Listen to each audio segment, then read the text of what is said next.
Okay, so that was a good introduction to coordinates. Okay, so easy coordinates are exactly what the 3D printer uses to make stuff. I really should just make you all print something right away in this class. Okay, cool, good. Good talk. First assignment. Either find something on Thingiverse or catch the 3D printer in action sometime in the first couple of days here so that you can see what I'm talking about. Just like go, sit, watch it work. If you don't have time to go to the math lab and watch it work, just YouTube, 3D printer, something, and watch it build something. Do not watch an SLA printer. Those are the ones with a vat of liquid. Oh, those are awesome. They're super cool, but they're upside down. That's the format too. Okay, so we're not going to do the SLA printers for a little bit. We'll talk about it later. It's not You actually. should get one of those. If only I had $75,000. Which ones are you talking about? There's a $10,000 one. Yeah, which is also like infinite money past my budget. Okay, so these are going to be the axes that I will draw all the time in here. They're going to be X, Y, and Z. Cool? Okay. Thoughts? Things? Do you guys know how to use these already? Okay. So the only important thing about the way you draw these, sometimes we'll do something like this. Up is probably Z, although I will occasionally switch this around on you, so you have to pay just the tiniest little bit of attention. It should be noted that X and Y have to go in this order and not the other order, because why? Yeah, so to keep things from being upside down, and 7's making this kind of a motion over there. You guys know what this kind of a motion's about?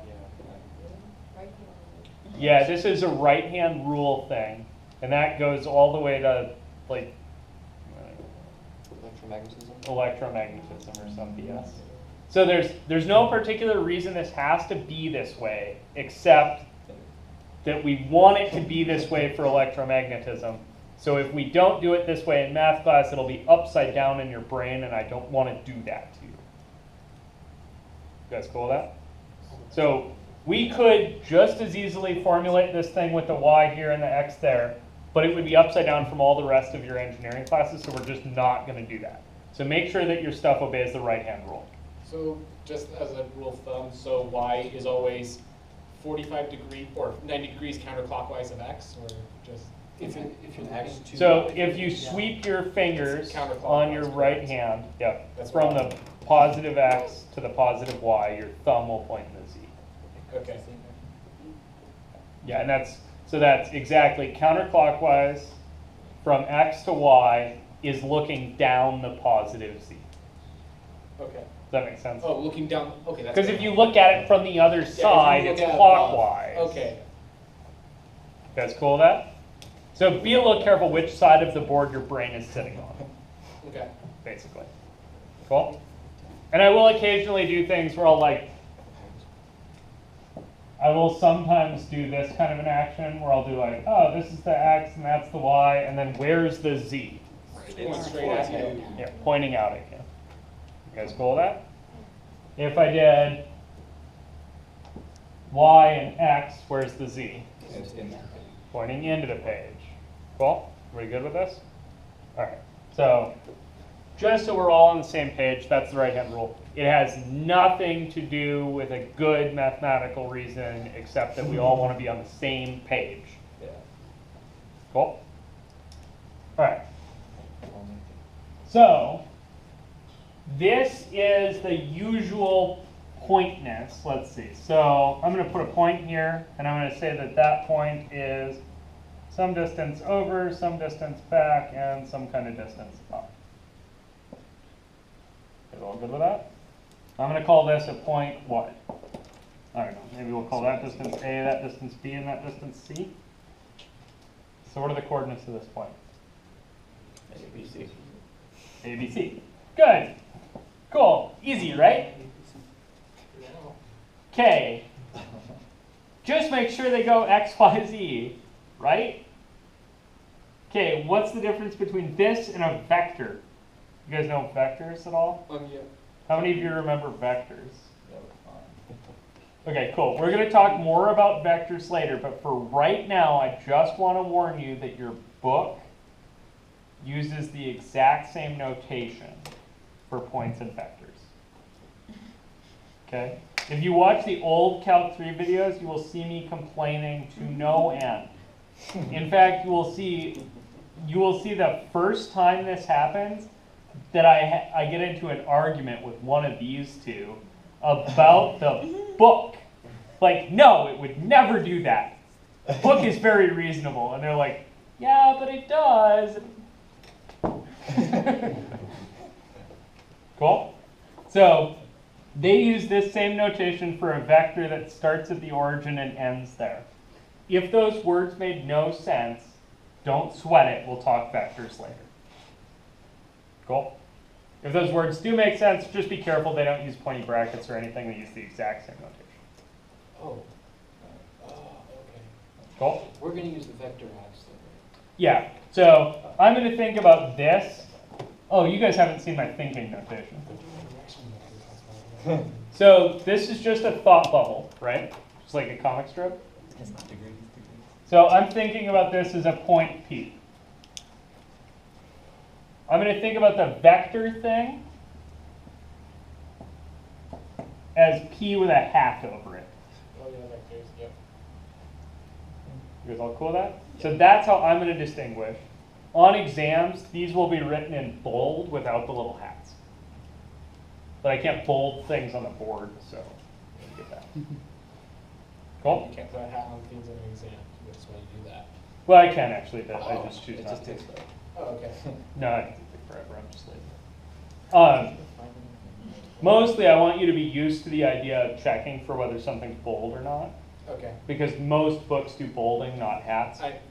If you're not sure if something's bold, ask. I took linear algebra last semester, so Cool? Any complaints about this as convention? Okay, so what kind of coordinates am I talking about here? Three-dimensional coordinates. Okay, so right now, so far, we have done 3D. 2D. Anybody know the specific name for these ones? Cartesian? Yeah, so these are either Cartesian Planar. or rectangular. I'm going to usually use rectangular just to remind myself that I'm living in rectangle land. You guys know another set of coordinates that works in 2 dimensions, right? Polar, right? So polar's an angle and a radius, yeah? You guys remember those? Yep. Okay, so in that land, I would be looking at this same x, y, and z, right? Oh god, what is this? Okay, so hang on. There are 2 ways to do angles here. You guys all see that?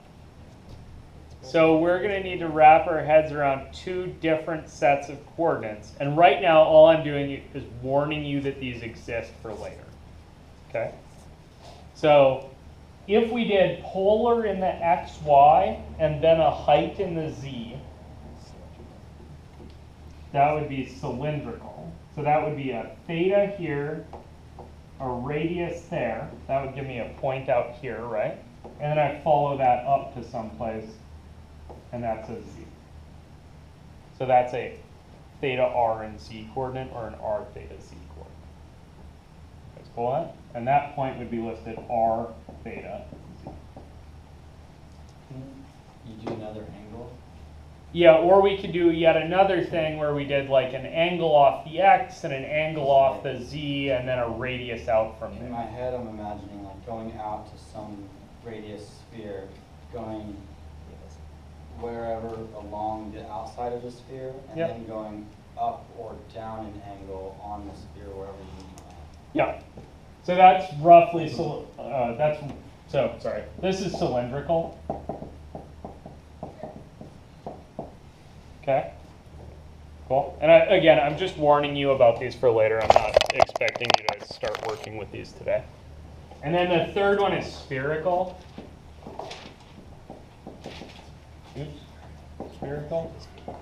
And spherical is hard only because you have to remember where one of the angles is calculated from. So we're going to do that same, okay, we've got a point in 3 space, right? So it lives kind of in x, y, z land. And we're going to calculate an angle theta off the x-axis. That's going to give us some kind of, right? Then we're going to calculate an angle down off the z that we're going to call a phi. And then kind of above that, we're calculating a rho here. So this goes down to that. You guys all see this? This is exactly what 7's talking about. You've got a sphere, right? So pick a point on the sphere and then extend in and out. To pick a point on the sphere, you need an angle off the horizontal and an angle off the vertical. So we're going to go off the x-axis for the horizontal angle and off the z-axis down for the declination. Kind of. Can you do the rho first?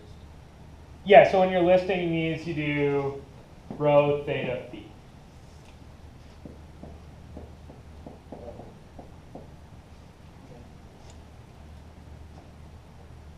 Cool. Okay, so you're supposed to be going first. Keep in mind, right, that the radius in the cylindrical case is not the same as the radius in the spherical case. You guys all see that? Yeah. Right, the radius in the spherical case is longer usually than the radius in the cylindrical case. Sometimes they're the same length. That would just be the circle and the cylinder. Yeah, so you're smashing a sphere, right? So it's getting smaller at worst. Or, sorry, yeah. Cool? Questions, Steels? Okay. I want you to be aware that these two exist.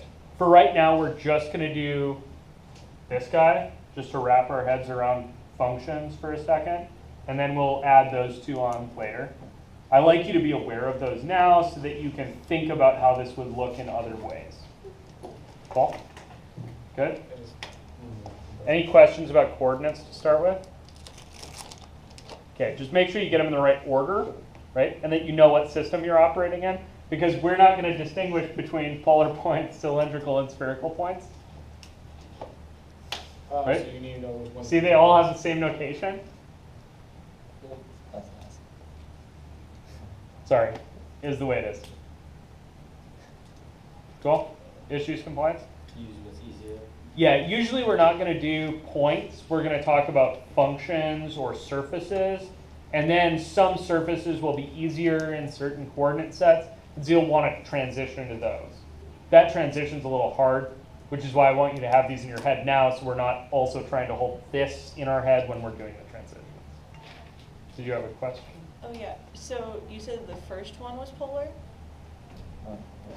No. Okay. This is Cartesian or rectangular, and then cylindrical is like polar on steroids. Right? Like this bit is polar. Right? And then there's also this height thing. And spherical's like, oh yeah, if you wanted to do polar in 3 dimensions, you'd need 2 angles. Cool? All right.